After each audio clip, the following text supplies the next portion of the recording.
आज की वीडियो में हम बात करेंगे भारत ही नहीं अपितु विश्व के सबसे शिक्षित प्रधानमंत्री के तौर पर जाने जाने वाले नेता की।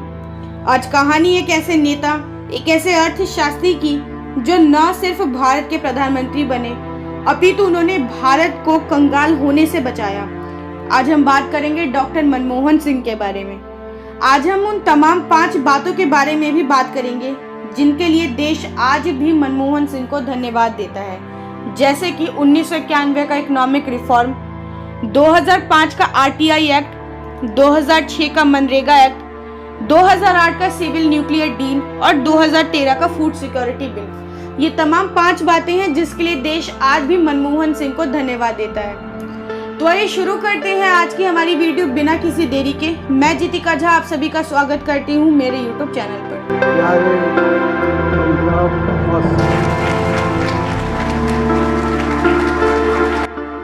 एक बार मनमोहन सिंह से बीबीसी ने पूछा इंटरव्यू में, आज आप एक सफल व्यक्ति के तौर पर जाने जाते हैं, आप अपनी सफलता का श्रेय किसे देना चाहेंगे? मनमोहन सिंह का जवाब था, आज मैं जो कुछ भी हूँ अपनी पढ़ाई लिखाई की वजह से, अपनी शिक्षा की वजह से। वीडियो के स्टार्टिंग में मैंने कहा था मनमोहन सिंह को विश्व के सबसे शिक्षित प्रधानमंत्री के तौर पर जाना जाता है। इसका कारण है, जब देश का विभाजन हुआ 1947 में पाकिस्तान से भारत के अमृतसर में मनमोहन सिंह और उनका परिवार स्थानांतरित हो गया और अमृतसर में पंजाब यूनिवर्सिटी से मनमोहन सिंह ने अपनी ग्रेजुएशन पूरी की। उसके बाद आगे की पढ़ाई के लिए वो ऑक्सफोर्ड यूनिवर्सिटी गए। ऑक्सफोर्ड से उन्होंने पीएचडी की। पीएचडी पूरी होने के बाद वो भारत आए और वे अमृतसर के कॉलेज में प्रोफेसर के पद पर कार्यरत हो गए। प्रोफेसर से वो आरबीआई गवर्नर के पद तक पहुंचे।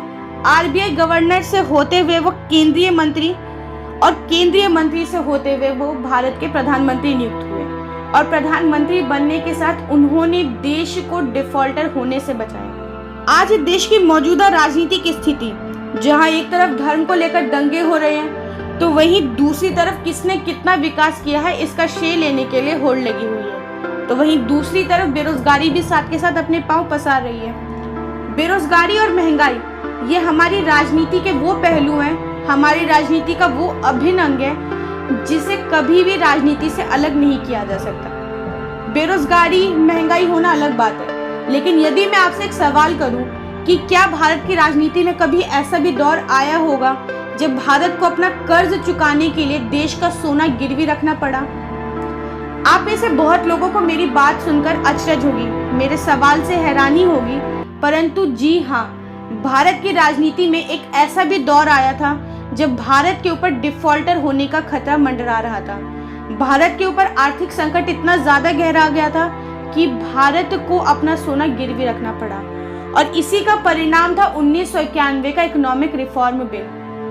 बात है 1947 के बाद जब देश आजाद हुआ था। देश के सामने बहुत सारे संकट थे। सबसे पहला संकट था देश की एकता और अखंडता को बनाए रखना। उसके बाद जो सबसे मुख्य संकट था देश को आर्थिक मंदी से बचाना। उस समय भारत ने अपने विकास के लिए बहुत सारे छोटे छोटे बैंकों से लोन लिया हुआ था और वो सभी लोन शॉर्ट टर्म के थे जिनकी सीमा होती थी 30 से 90 दिन की और उसी सीमा के अंदर भारत को ये लोन चुकाना था। ये लोन या कहें ये कर्ज $5 अरब का हो चुका था और समय पर लोन ना चुका पाने के कारण भारत के ऊपर डिफॉल्टर होने का खतरा मंडरा रहा था। इसी खतरे को देखते हुए 1988 में IMF इंटरनेशनल मॉनेटरी फंड ने उस समय भारत के प्रधानमंत्री राजीव गांधी को सलाह दी, आप कुछ लोन ले लीजिए जिससे आप भारत की आर्थिक मंदी को दूर कर सकें, आप अपना कर्ज चुका सकें। राजीव गांधी इस बात से सहमत हो गए थे, परंतु उस समय भारत के चुनावों को देखते हुए राजीव गांधी ने इस पर कुछ विशेष ध्यान नहीं दिया और चुनाव के परिणाम आते आते राजीव गांधी की हत्या हो गई। राजीव गांधी के बाद प्रधानमंत्री बने 1979 में वीपी सिंह। वीपी सिंह ने सरकार में आते ही घोषणा कर दी कि सरकारी खजाना खाली है। वीपी सिंह की सरकार भी ज्यादा समय नहीं टिक पाई। मंडल कमीशन के कारण उनका काफी विरोध हुआ। वीपी सिंह के बाद प्रधानमंत्री बने चंद्रशेखर और चंद्रशेखर के वित्त मंत्री बने यशवंत सिन्हा। यशवंत सिन्हा ने घोषणा की कि भारत के पास सिर्फ इतना ही धन बचा है कि 2 हफ्तों तक भारत के आयात का खर्च निकाला जा सके। उस समय भारत का विदेशी मुद्रा भंडार 2 अरब डॉलर पर पहुंच गया था।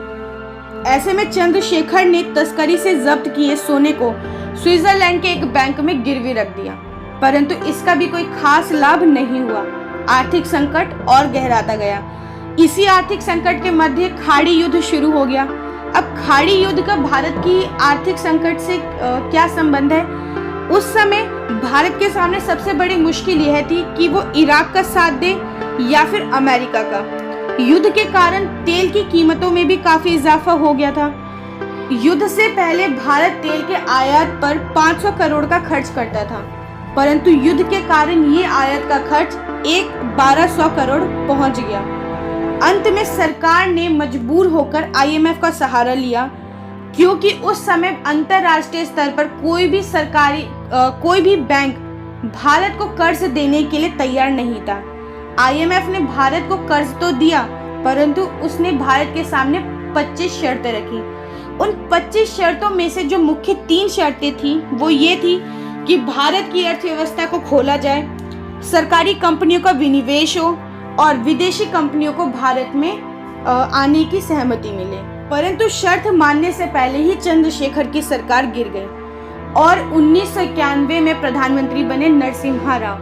नरसिम्हा राव जो भारत की राजनीति से आधे रिटायर हो चुके थे, जिन्हें एक समय चुनाव लड़ने के लिए राजीव गांधी ने टिकट नहीं दिया था, परंतु किस्मत को कुछ और ही मंजूर था।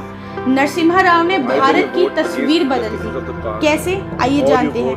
नरसिम्हा राव के केंद्रीय मंत्री में वित्त मंत्री बने मनमोहन सिंह, और मनमोहन सिंह ने भारत को डिफॉल्टर होने से बचाया। मनमोहन सिंह ने अपने निर्णयों से भारत के तमाम कर्ज को इस सुगमता के साथ सुलझा दिया जिसकी खबर किसी को कानो कान नहीं हुई। मनमोहन सिंह की दूरदर्शिता का ही परिणाम था 1991 का इकोनॉमिक रिफॉर्म। उस समय RBI के पास रखे देश के गोल्ड रिजर्व को 2 विदेशी बैंकों में अलग अलग रखवा दिया गया, और ये काम देश की जनता को कानो कान खबर नहीं होते हुए किया जा रहा था। परंतु उस समय एक जाने माने पत्रकार शंकर अय्यर, उन्हें इस बात की भनक लगी, और जब उन्होंने इस खबर को अपने अखबार में छापा, तब देश के सामने ये बात उभर कर आई कि भारत का आर्थिक संकट इतना गहराया जा चुका है। परंतु मनमोहन सिंह ने अर्थव्यवस्था का उदारीकरण किया और इस प्रकार उन्होंने भारत को डिफॉल्टर होने से बचाया।